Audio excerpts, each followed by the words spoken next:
नमस्कार, मैं हूं आपके साथ कविता राणा।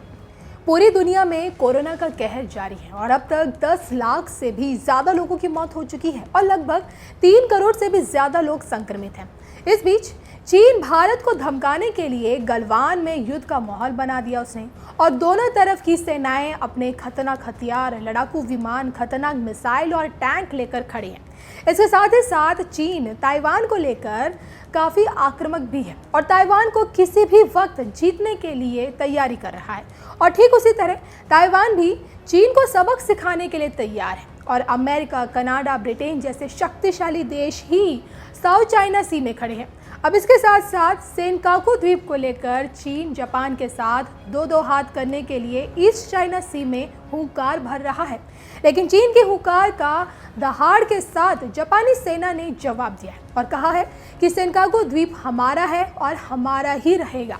तो आप समझ सकते हैं कि कैसे 3 फ्रंट पर चीन युद्ध की तैयारी कर रहा है और आगे बढ़ रहा है और इसके साथ ही साथ चीन का भोंपू यानी कि ग्लोबल टाइम्स भी झूठी खबरें चलाने और प्रोपेगेंडा तैयार कर रहा है और उसी को लेकर अब चीनी भोंपू ने धमकी दी है और ये कहा है कि चीन के रिश्ते हालिया दिनों में भारत और अमेरिका से ही नहीं बल्कि एक और देश से भी खराब हुए हैं और वो देश है ताइवान। ताइवान के रिश्ते चीन से इस कदर खराब हैं कि कम्युनिस्ट पार्टी से जुड़े अखबार ग्लोबल टाइम्स ने कहा है कि आगे बढ़ने का एक ही रास्ता है, युद्ध। अब यहाँ पर आपको ये जानकारी देते चले कि बीते कुछ महीनों से चीन लगातार ताइवान को धमकी दे रहा है। चीन ने युद्ध की तैयारी शुरू कर दी है और ताइवान को जल्द से जल्द कड़ी सजा वो दे सकता है। अब यहाँ पर एक जानकारी आपको ये देते चले